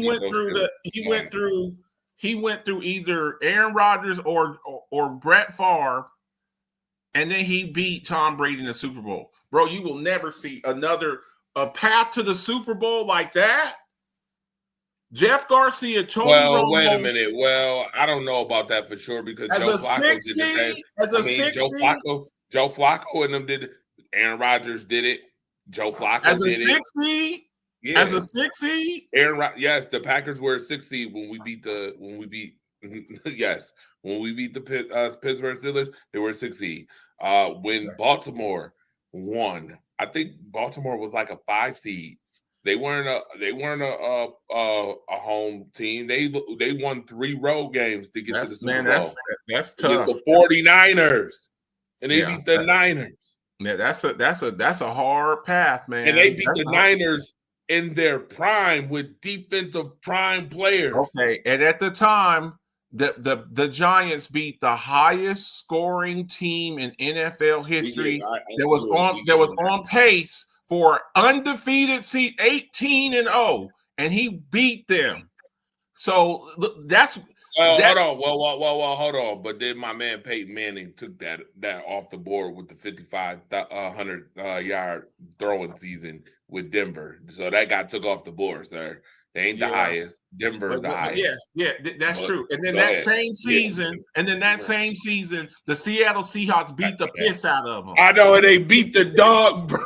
I know. Speaking of the Seahawks, good segue. Good segue right to the Seahawks. Welcome to the fire lane, y'all. We get into the fire lane now. Now when we talk about teams and what happened last week, and we start asking questions about these teams that's up here. First and foremost, this definitely should be a clap them cheeks nominee. 37-9. They clapped the cheeks off of Atlanta. This should be a clap them cheeks definite nominee. What do we think about the Seahawks, though? Seattle Seahawks. Tavon was in here earlier, too. Shout out to my nephew. Man, here. Again, we talk about those teams. Do you believe in the NFC? Yeah. Look, I think the NFC, when you look, especially two divisions in particular, your division, NFC North and NFC West, there are some killers in those divisions. Rams, Seahawks, 49ers in the North, Packers, Lions, Bears. Seahawks are a problem because they can do everything well. Sam Darnold's playing good ball. He's having pretty much a continuation of what he did last year with the Vikings. Y'all should have kept him instead of bringing in trying to roll with JJ McCarthy. But let him stall. But they do everything. They got two good backs. KW3, Kenneth Walker III, Zach Charbonnet, Arroyo, the tight end, Jackson Smith and Jigba, who, in my opinion, is your front runner for the offensive player of the year. That defense, swarming defense, that secondary, DeMarcus Lawrence and those boys over there, Tariq Woolen and Kobe Bryant and all them boys. The Seahawks are a problem, dude. They're a problem. The only bad thing for them, they play in a division with the Rams and the 49ers. So they gotta fight their way out of there. So 49ers are for Seahawks are for real. Jacksonville Jaguars are for real. And look, now we do have to take into consideration who they played against. Shout out to Daniel Jones. I really hated to see what happened with him. When I saw that injury, it kind of reminded me of Halliburton in the NBA playoffs or finals last year when he just fell over. You know what I'm saying? He just fell over. Nobody even touched him. He just fell over and his Achilles are gone. You remember Halliburton from the Pacers? That's what it looked like to me. But that's crazy because both teams are from Indiana, Indianapolis Colts, Indiana Pacers. He just falls over, trying to play through a partially broken leg, and this now they're desperate. They got to go out and go get 44-year-old Phillip Rivers. But again, we're starting to see the Jags starting to fulfill their promise. They got a good defense. The other Josh Hines Allen. Travis Etienne, he's had a resurgence, and Trevor Lawrence is playing good ball. So they're legit. I don't think that they come out the AFC. I don't think they come out the AFC, but I mean they're legit. Maybe the game of the week. I mean, you talk about just up and down, just an incredible game. Bills and Bengals. Look, I'm going to say this. It was a great win, and Josh Allen put on his cape.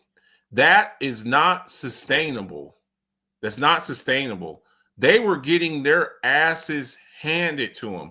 T. Higgins was handing them their asses, and, he kept going out with the concussions. He did have a concussion. When a guy goes like this on the ground, that's a concussion. A lot of field position. Put it in Allen's hands. Ask him to make. Whoever cleared him from concussion protocol need to lose their job. We saw this same story. with Tua, and they cleared him. And he really did have that guy got fired. But Josh Allen put on his cape. But that's not sustainable. That is not sustainable. You're playing against the Bengals. Bengals have a terrible defense, and your defense was getting cooked. But Josh Allen, he came out. I don't know why you wouldn't put a spy on him. I don't know why Josh Allen running the ball, but your wide receivers are terrible. They're just not good. Gabe Davis and Keon Coleman. I don't know, man. When you have to start playing, we talk about these teams in the AFC that's going to be in the AFC playoffs with these elite defense. We already saw what the Texans did to you. When you look at a team like the Broncos, with what they do getting after the quarterback, their secondary with PS2 and that pass rush with Nick Bonito and them boys. I don't know, man. But it was an exciting game. You do what you got to do. They won the ball game, but I just don't think it was exciting, but to me, that's just not sustainable. That's not sustainable. In the playoffs, teams aren't going to let you come back like that. They get up on you 2 or 3 touchdowns. You ain't coming back from that. You just ain't. What you would more see like in the playoffs or the Super Bowl would be like what we saw with Kansas City and the Eagles. When the Eagles just jumped over them, it's just like they just bludgeoned them. That's what would happen, especially with these teams with a defense. They can pin their ears back and just come after your quarterback. They're up 2 or 3 touchdowns. They're just going to pin their ears back. You saw what the Texans did when they got that lead. Now Josh Allen's dropping back 30 times trying to pass against a ferocious pass rush with the Broncos or the Texans. But it's a good win, but I just don't think that's sustainable, man. I don't think it's sustainable. So we'll see. But it was a great win.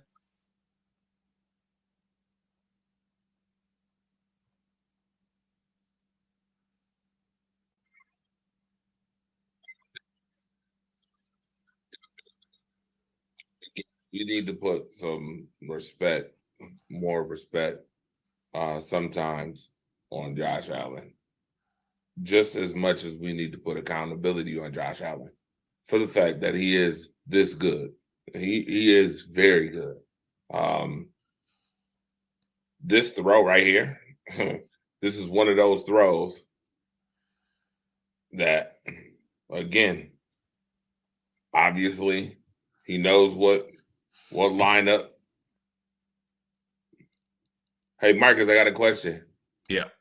Was Cincinnati playing man or was they playing zone? That was man, and he just got inside. He got inside leverage, and that footing there. He was trying to recover. That's why it's harder to play. That's why it's harder to play defense in the elements because the offense knows where they're going. He lost. He got inside leverage on him, and he wasn't able to jump back inside. And Josh Allen threw a dime. That's like a back shoulder fade there, but on the inside, you're not going to get back there. Pass defense, a pass defense, right? 20 out of 25 today. Usually, right? Yeah, that would have been a pass defense. Here's the other thing.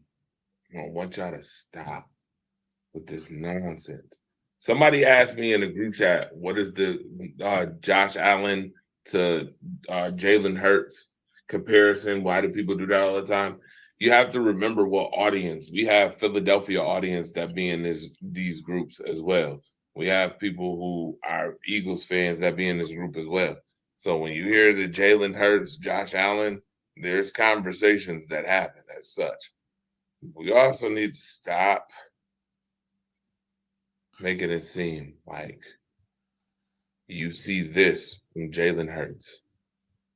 You see this from Josh Allen on the regular. This is starting to become a regular situation now. Just 40 yards up the field and gone. Yeah, that's true too. But look, you also have to. I get it. My issue is when he has games like that, which he's incredible. It's incredible game. But then when he throws for 130 yards, then y'all got every excuse under the planet. From the 33. You're celebrating. Okay, so why did he only throw for 130 yards? Or when you make excuses, and he's like, okay, when he takes 8 sacks in the game, but you won't give Joe. Hang on, not you. I'm speaking. Not you. When you talk crap about Joe Burrow, and you're like, well, why is he always hurt? Why is he always this? It's like his offensive line sucks, and he's out there trying to do stuff with a way. Yes, he has 2 great wide receivers and one of the worst offensive lines in the league and one of the worst defenses in the league. His defense is terrible. Joe Burrow has to play perfect football every week. If he's not getting the hell beat out of him because the offensive line is bad, he has to play perfect ball. Use contacts with that though, Marcus. 2 games this season, he didn't need to throw for 300. He didn't need to throw for 300 yards. I got it. Game script is critical. I get that. But I'm just saying, y'all don't give other quarterbacks the same grace when you're like, well, he didn't perform that great. Or you're saying Drake May, Drake May has won 10 or 11 straight games, including beating the Buffalo Bills. Drake May doesn't throw for 300 yards. He averages about 250, 260. But he ain't ever had no 123-yard game because he doesn't have a back like James Cook.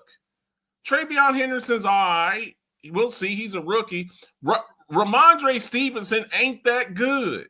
Ramondre Stevenson's not that out of the I good. formation. But when Drake May's not throwing for 3, well, he doesn't throw for 300 yards either. Look at his team. Josh Allen had prime Stephon Diggs. Y'all forget about those years when he had prime. Where was Diggs ranked at when he was with the Bills? He was a top 3 or 4 wide receiver. I think Josh Allen and Justin Herbert may have the 2 best arms in the league. Drake May is decent for a second-year quarterback, but his bad days will come too. Okay. Just love this right here. This is where I give Josh Allen props. This play right here. Yeah. The dynamic in this play is just crazy. Just watch. I'm gonna show it to you. I'm gonna show it to you from a different angle. Not this one. The aerial angle. The aerial angle need to be shown on this.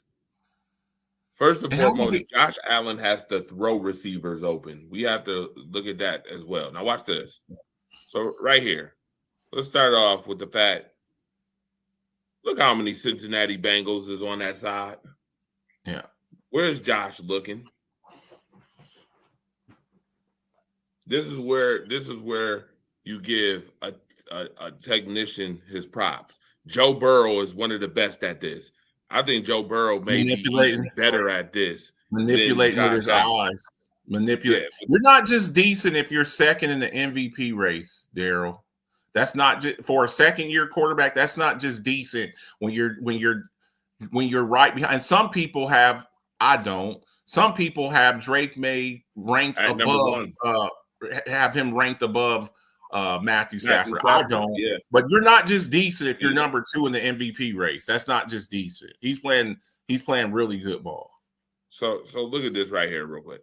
1, 2, 3, 4, 5, 6. I see 6 Bengals over there. Watch. So is that elite? So is that elite quarterback play, or is that terrible defense? To me, this is or is it both? Or is it both? I think it's both. 49 gets eaten up all game. He ate him up all game, and he is supposed to be the guy who's spying Josh on this play. A lot of these plays, number 49, whatever his name is for the Bengals, he sucks. He got beat a couple of times. I'm sitting up here just watching this. Look at this right here. So Josh Allen has a chance to hit Gabe Davis right here. He could have hit him. But watch what he does instead. Fake. Look at what he does. Points 49 right off. Where the fuck is you at? I'm sorry. Where are you at? Manipulating with his. Yeah, where are you, sir? You're lost. It's over. He got him. He straight got him. Okay, So I we get you. quarterback. Inconsistent offense, bad defense, wide receivers that nobody respects. Josh Allen got to play perfect perfect every week almost. Okay, and what about Joe Burrow? What about Lamar Jackson? What about Patrick Mahomes? Do you know what team's leading the league in drop passes right now? Do you know? Because I do. The Kansas City Chiefs. 2 years ago, they led the league in drop passes. Y'all, do you remember when Kadarius Toney was there? See, y'all just see, what Josh Allen has to go through. Other quarterbacks go through the same thing. When Zay Flowers is dropping the ball, and Rashad Bateman is dropping the ball, but then y'all say, Lamar Jackson can't throw. It's the same difference, but y'all don't give my issue that the main issue that I've had, especially with Bills fans, and that's no slight to you all. I think the Buffalo Bills fan base is one of the greatest fan bases out there. But y'all will give Josh Allen grace, but when somebody else, if you throw and you hit a receiver right in his hands, Daryl, that's not your quarterback's fault. I'm even going to give Jalen Hurts a little bit of grace, and I even said this on my show this week. When he hit AJ Brown twice for the game-winning touchdown, when you have a game-winning touchdown, you hit them right in the face. He hits him right in the hands for the game-winning touchdown, or he hits him and he bobbles it up and they pick the damn ball off. That's not on Jalen Hurts. But then we look at, he threw 4 interceptions. They need to come up with a new step. I don't know, Marcus. I will also say this, though. Yeah. Because Jalen Hurts was so damn inaccurate, I think that certain games go by rhythm. When you're used to your quarterback throwing off, and this is why AJ Brown has been very adamant, upset, annoyed. You can watch it, where Jalen Hurts has literally been just totally off target, totally off. When he finally gets on point, you're like, oh shit, this is actually. And that mindset, to me, I think it's a rhythm thing where you get the bobble and shit that you really would have caught in rhythm any other time, or you get the bullshitting with certain passes. Now, is that Jalen Hurts' fault? No, but I will say that some of that is accustomed to all these off-rhythm throws, all of these misses that I've been seeing too. We're like, no, he actually threw a good ball. I'm surprised he threw a good ball, and you drop an easy pass. You're like surprised. What the hell? He hit me right in my hands. What the hell? No, there's one that he threw. That AJ Brown just quit on. I'm like, wait a minute. Yeah. I'm like, AJ Brown, you could have caught that. Yeah. When you see stuff like that, that is because of inconsistent. I'm telling you, trust. I don't trust you. Or you trying to lead me, or you trying to lead me across in front of them safety so they can decapitate me. Right. I ain't going across there. Jalen Hurts was terrible. I ain't gonna hold you. I get it. Those drops, but Jalen Hurts was terrible against the Chargers. He was pretty bad. Y'all keep saying we don't have wide receiver, those quarterbacks who and they ain't got a running back who's number 2 in the league. You do know that James Cook is number two in rushing, right? You do know that, right? Right behind Jonathan Taylor. So again, watch this now. I'm gonna bring this up too. Come on now. Can I ask you a question, Marcus? What's that? Is James Cook a workhorse back? Uh-oh. Go ahead. He's had a good little stretch. I don't view him. I know this sounds. Answer the question, Marcus. Alphabet. Answer it. I'm going to answer. I don't view James Cook in the same light that I view Jahmyr Gibbs. I don't view him in the same light that I view Jonathan Taylor. I don't view him, even though he's got more yards, in the same fashion that I view Bijan Robinson. I just don't. I don't view him like he's a good back though. He's got He's more a good touches back. than him too. He's got more Yeah. rushing touches than him too. Yeah. Right. I think so I think that is he a workhorse back now? but I'll say Now a this. workhorse? I'll say this though. Before when I'm playing the Buffalo Bills, part of the reason why James Cook has easier looks down the field is because my number one priority when I'm dealing with the Buffalo Bills is I'm worried about when we just saw Josh Allen take off. Like when Lamar Jackson last year, when Derrick Henry was running up and down the field. Oh, well, it's because Lamar Jackson. It ain't because of Derrick Henry. 31-year-old Derrick Henry. It's because Lamar Jackson. When they do that RPO at the mesh point, and that defensive end is like looking in, and he's like, okay, I gotta make a decision. I gotta make a decision. I gotta make a decision here. Is it Josh or James? Josh or James? And you're picking this. You got a 50-50 proposition. You got a 50. Now, if you put James Cook on the Atlanta Falcons, is he the same back? I don't think he is. But with Bijan Robinson, if you put Bijan Robinson on the Bills with Josh Allen as a quarterback, the even better back.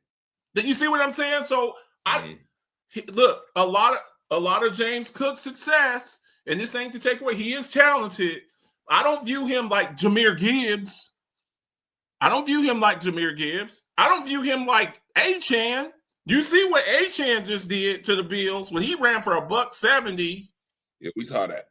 So I'm just saying. We saw that. All right. Speaking of which, talking about things changing, James Cook changing into a workhorse back. Now we could get to this. Yeah, buddy. Marcus the Alphabet. Mm-hmm. I've been waiting to get to this. You ain't slick.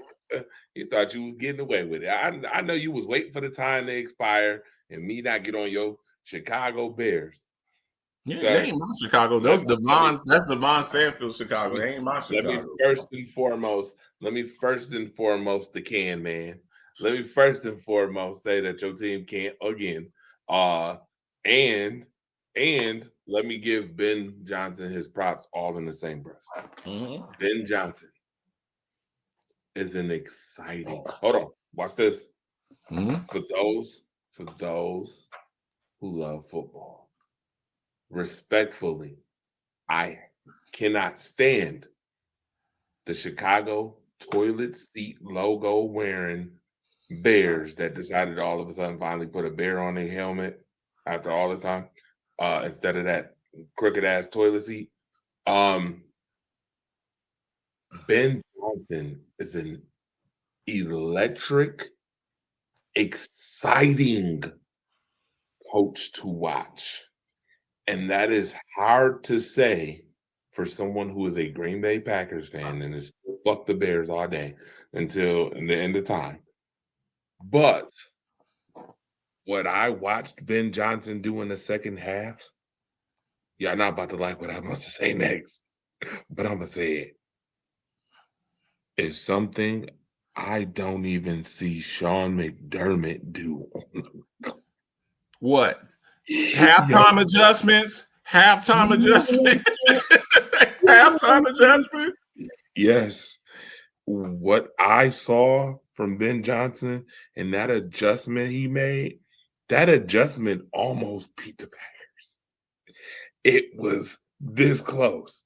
When I tell you, I'm going to be honest with you, I'm not going to lie, because the general public folks will be like, oh, I was never worried. Bullshit, you wasn't worried. Bullshit, you wasn't worried. You lying. You lying. I don't know who the hell you lying to. I don't know. Somebody lying here. Yeah, I don't know. I ain't gonna hold you. I was. When I saw the Bears tie that game up at 21 apiece after the entire half, and it's not just because they tied it up at 21. It's the way that the dynamic of the second half. Do you know that the Green Bay Packers only had two possessions in the second half? Two. They only had two. Sir, that's not funny. He's built. When you only have two possessions, and the one possession Jordan Love overthrew the dude, and they ended up having to come off the field after the drive was long. It looked like it was going to be good, and he overthrew the dude, and then we gave him the ball back. I was pissed off. I'm like, fuck. He went for the home run ball instead of hitting the completion of the. I'm like, dude, it's open. Hit him. Yeah. Move the chains. He was trying to go off for the knockout blow.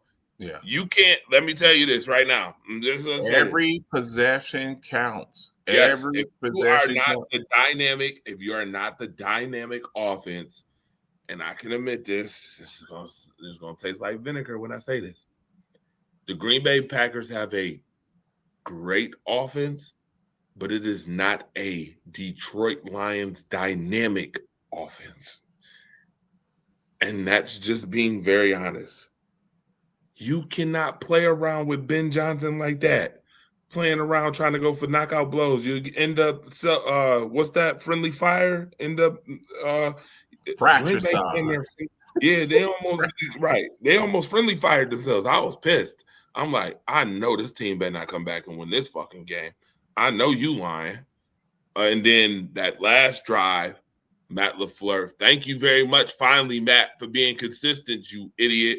You making me even more mad because now I feel like we could have beat the Eagles. You should have beat the Eagles. You should have beat the damn Panthers. The Panthers are pretty good, though. You should have beat the Eagles, though. Should have beat the Panthers. And I don't know. Well, Cleveland has one of those games where they play defense, pretty good defense. But I feel like you could have had some of these games in the bag. Sir, the same way I feel about you playing the Dallas Cowboys, Mr. Can Man over here that can't, even though they can't beat the Packers, you damn sure didn't beat them either. You didn't beat the Cowboys. And that was before Quentin Williams. That's before Quentin Williams got there. That's before Quentin Williams got there. That upsets me because I'm just like, dude, again, this team is a very good team for a development team. Remember, all these players are development team players. Let's not act like any of them are all-stars by any imagination. None of them. Josh Jacobs here's the scary part, Torch. This is Caleb Williams' first year in that system.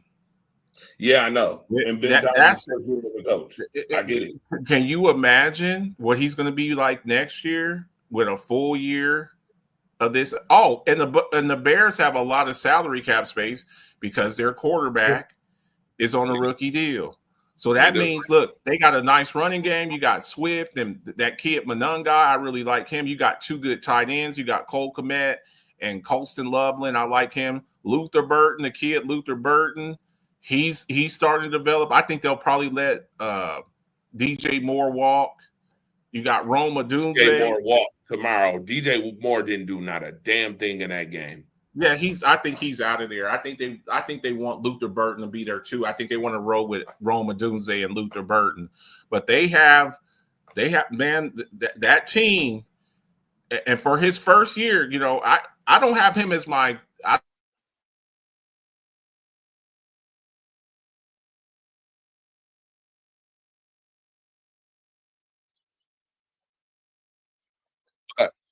What I will say is that the Bears, you got to give the Bears a lot of credit for what they've done so far this season. But at the same token, I'm going to say this too. You got to give the Packers defense some credit too. They literally were missing two. You want to talk about teams who are missing two starting defensive linemen? The Packers just were missing two defensive starting linemen this week and still held serve this week. So I don't want to hear other teams use that excuse now. Oh, well, we had two defensive linemen now. We couldn't win the football game. We literally just played against Ben Johnson's Bears, who are really good without two starting defensive linemen. And one. So just know that from 1 week to the next, it can change. Now, here's where Marcus the Alphabets comes into play with all of this. Marcus the Alphabets told me that the Chicago Bears are making the playoffs. That's what he told me, y'all. He told me that the Chicago Bears is making the playoffs. Now, I am going to give you this question, and you can put it in the comment section, and you tell me, do you think the Chicago Bears are going to beat out the Detroit Lions for the last spot in the playoffs? Because that's the way it's looking now. It's looking like you may have 2 divisional winner changes, and then you may have the 7 seed. I don't think San Francisco's missing in the playoffs. I don't think Seattle's missing the playoffs. I could see Tampa Bay giving up that division to Carolina if they ain't careful. And I could see Philadelphia giving up that division very easily to the Dallas Cowboys if they ain't careful. The Cowboys got 4 easy games coming up the last 4 weeks. And Marcus the alphabets. If your team that can't turn into the can man, can't turn into the can man, we got a problem, sir. That Vikings game, we played the Vikings this week. The Vikings game, that concerns me, man. That really concerns. Now, JJ McCarthy, I think we can get after it. And I think they're going to be a little bit, I think when you get embarrassed, the Lions embarrass them.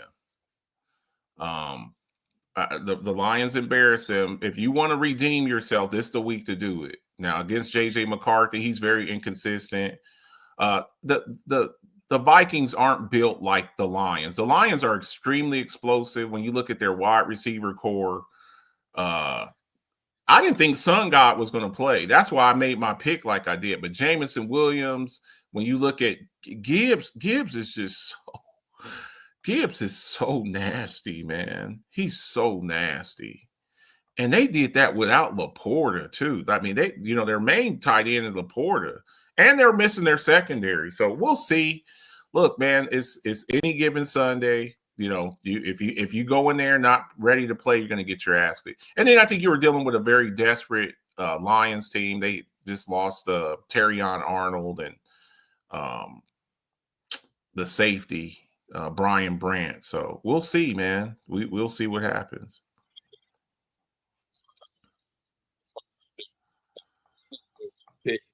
Chicago, Green Bay. I'm only gonna pick my division games. Ready for this? This is the playoff machine right here. Your mic is going in and out.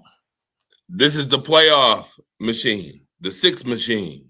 I call it the 6 machine because you get 6 wild card teams in each conference. Ready for this, Marcus? Yeah. Hey, Marcus, tell me who Chicago plays this week. The Bears, the Bears play the Browns. They play the Browns. Is that a short shot win, Marcus? Not with the way Shedeur is playing. Shedeur had damn near 400 yards passing last week. Now that was against the Titans, but still, he has given them some energy. Kevin Stefanski should be fired for what he did with that 2-point conversion. We could make a whole. We won't even. So he only got a couple more minutes left. We can have a whole other show on that. We'll talk about it in the morning. We'll do it on Coffee Talk Thursday night football breakdown. Listen, I want to bop the shit out of Kevin Stefanski. That was not funny. First of all, I don't want to hear no excuse why you put Dylan Gabriel in. I don't want to hear that. I do not want to hear this. I don't want to hear that. So disrespectful. You tried to run the damn. Oh, let's pitch it to the wide receiver so he can throw it back to Dylan Gabriel. Goodbye.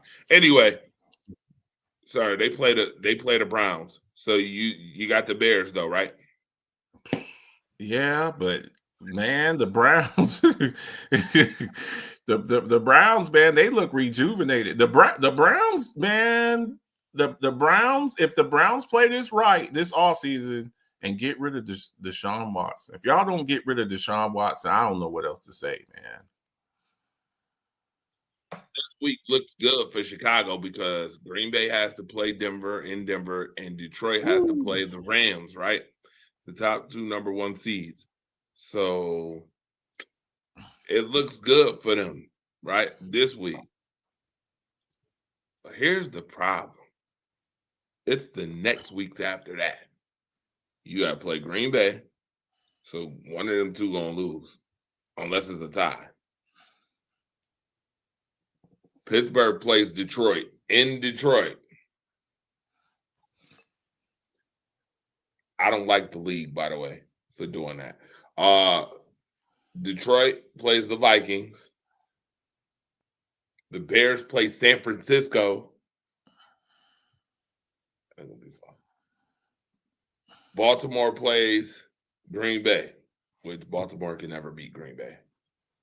Never happens.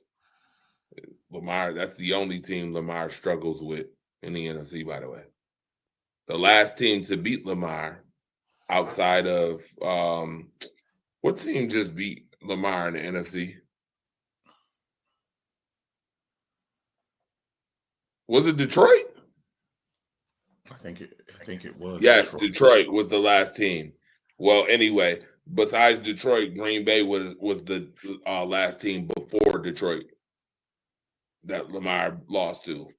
Green Bay was. Regardless, it's not looking good, sir. You gotta come to Green Bay and play.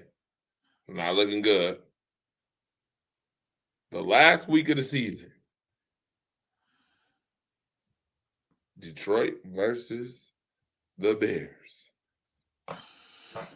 Marcus the alphabets. Ooh-wee. Are you sure? In Chicago. It's in Chicago. In Chicago. Are you sure? Are you sure? The Bears is making the playoffs. The Bears are going to the playoffs, sir. The Bears are going to the playoffs. Ben Johnson. Now, you better listen. If Detroit make the playoffs and you don't, Marcus, you already know what's on the line. By the way, for y'all who do not know what's on the line, 2 bomber jackets. Rise Up family, new bomber jackets is on the line. Right now. Okay. And Marcus the alphabets lose 2. 1 to me and 1 to Mona. I'm ecstatic because I think week 18 is the week all his Cinderella stuff is coming to a final countdown. The Bears ain't making the playoffs. Ben Johnson to go and screw over old goofy Dan Campbell. Oh, that old goofy Dan Campbell. Now we're not gonna give Dan Campbell his respect for no. Dan Campbell's he's. Oh, you don't like Dan Campbell? Oh, okay. No, I don't. He's all right. He's all right. He's kind of a meathead. You know that. No, that's surprise. You know he's kind of a meathead. I got a question. Yeah. What happened again? Oh, here goes another one of those. If I can't do it, homie, it can't be. Yeah.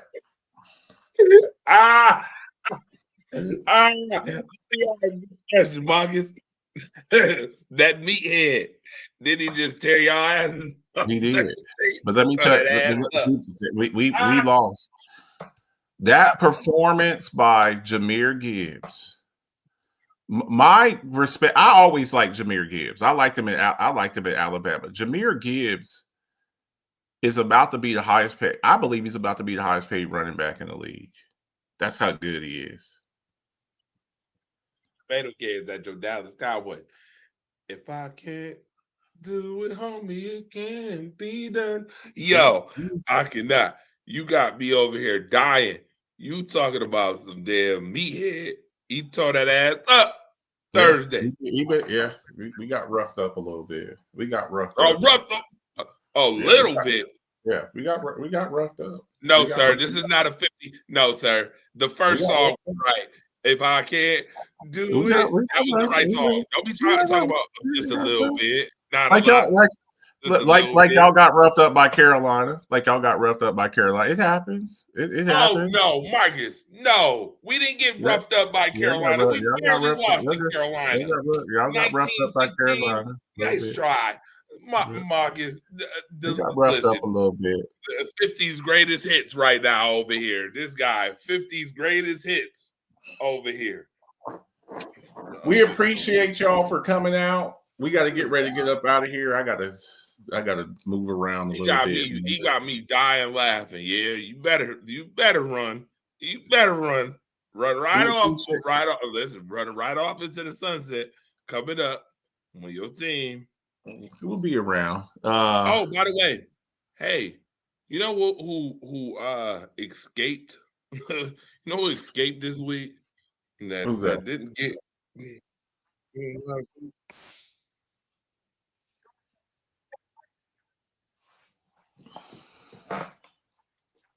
Your team. On a mission, searching, finding Rice and gets by Petrie. Back, he's helping protect his Mahomes. On a mission, searching, finding Rice and gets popped by Petrie. I love how they be trying to like hype Mahomes up in their commentary. On a mission, he's on a mission. Please shut up. That's because that's because they do that because we've seen him turn water to wine. We've seen him turn water to wine. When you've done that, when you've done it several times and pulled the victory from the jaws of defeat, that's how. Do you know why? Do you know why when Mike Tyson was fighting Evander Holyfield? The Kansas City Chiefs are an awful football team. Their record defines them so much.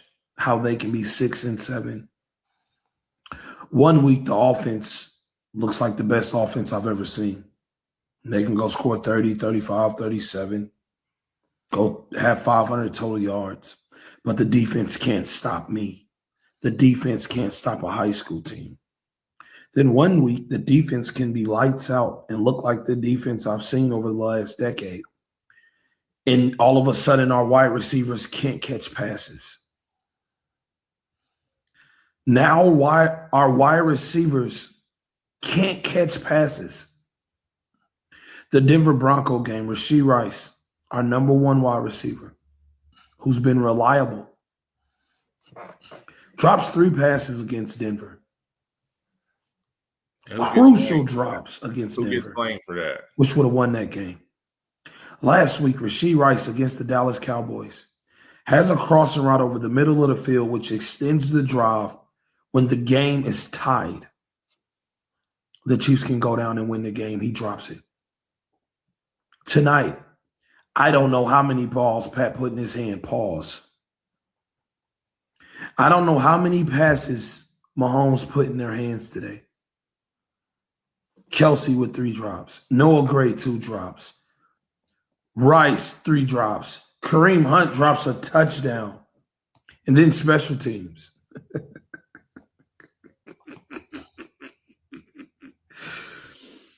I don't even want to talk about the special teams. Don't get me started with special teams penalties. Are us covering punts and kicks, fielding punts and kicks. Harrison Butker. If they lose next week, their season is over. Yeah. There's still a glimmer, a small ounce of hope. I don't want to believe they're as terrible as they're showing me. But they have to be better. Our coaching staff offensively, there's just no rhythm to the offense at all. It's like 4 different people are calling the plays. Because it's like 4 different offenses in the game. It's like the offense changes drive by drive. There's no philosophy. There's no consistency. Awful, awful football by the Chiefs.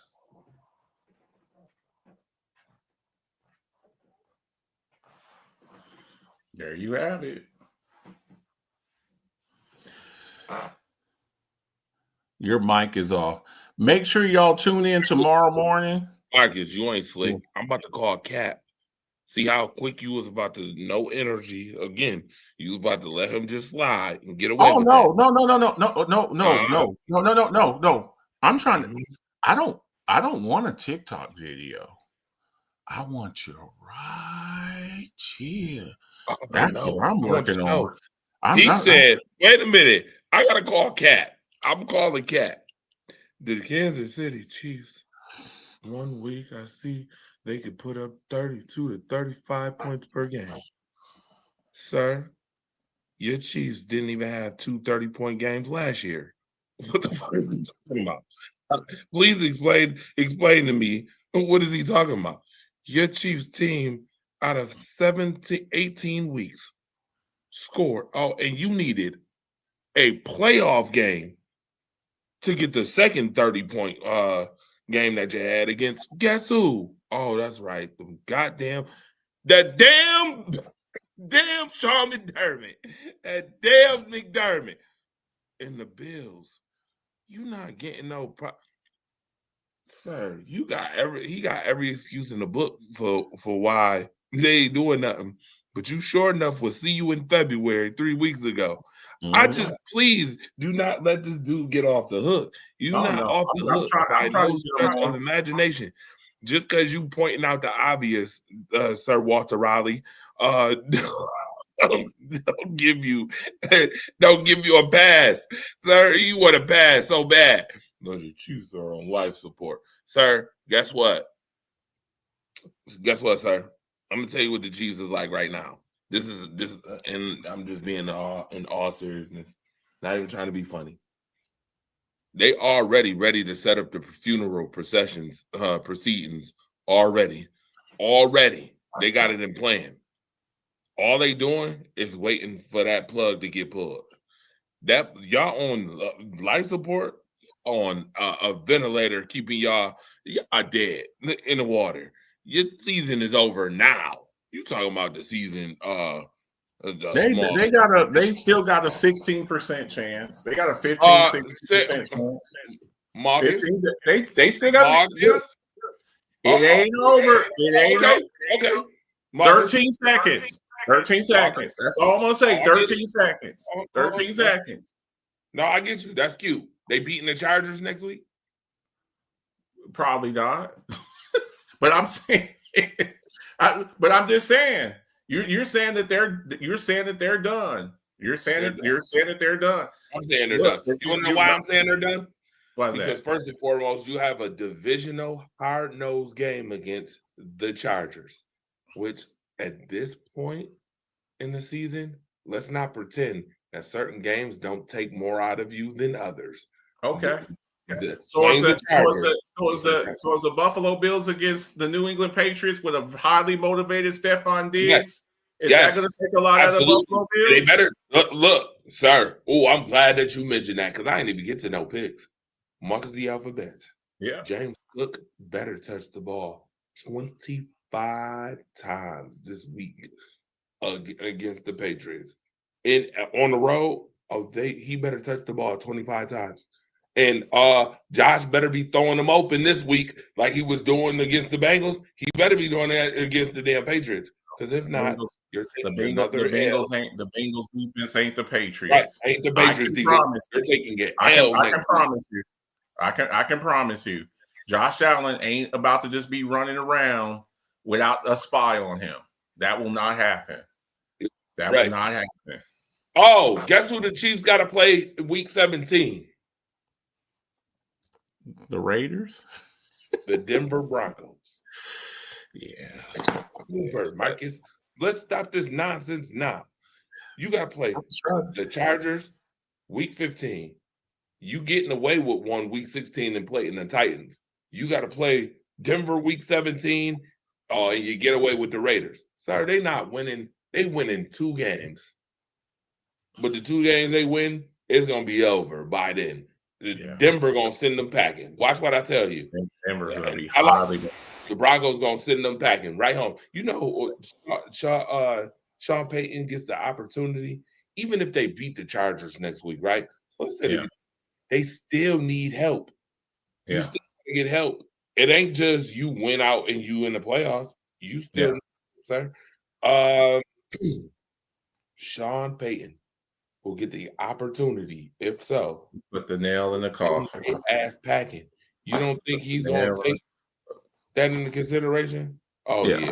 If I'm the bullies here, y'all done been the bullies here for If I'm the Denver Broncos, I'm sending heat to Patrick Mahomes all game long. Yeah. And I'm putting one of my speediest of linebackers as a spy on Patrick Mahomes. And Kelsey, we know you can't catch the ball the same way you used to. We're gonna cloud your ass, right? Is Rashid even playing after that damn hit he took? Yeah, that was pretty bad. You That was laughing pretty at bad. it. That I'm was pretty serious. bad. He blasted. He knocked the brake dust off of him. He got toe up from the flow up, Yeah. Marcus. Wherever you run up, that's where you get done up. Are we gonna do a show in the morning? 10 Eastern. All right. Make sure y'all tune in tomorrow morning, 10 Eastern.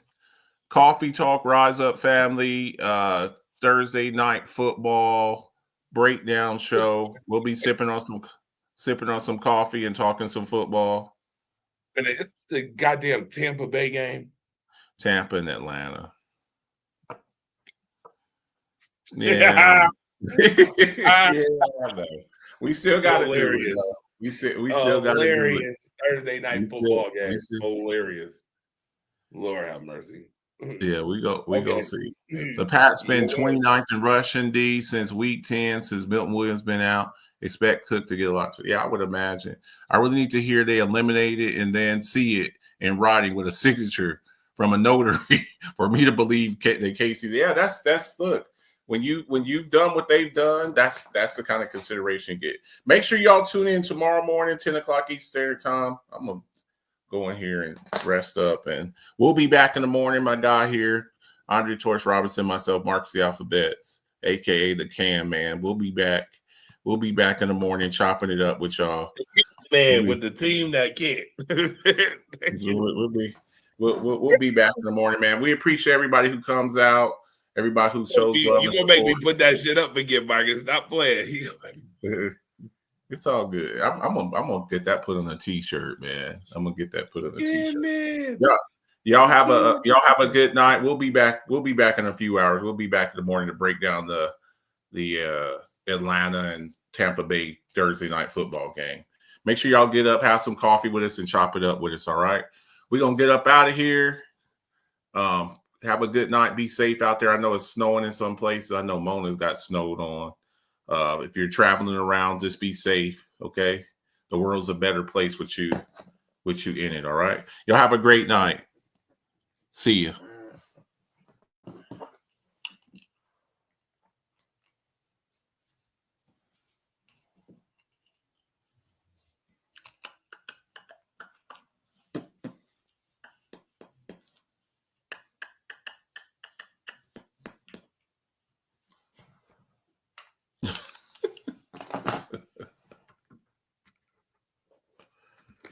Oh, shit. I'm going to get that put on a t-shirt. I'm damn sure get that put on a t-shirt.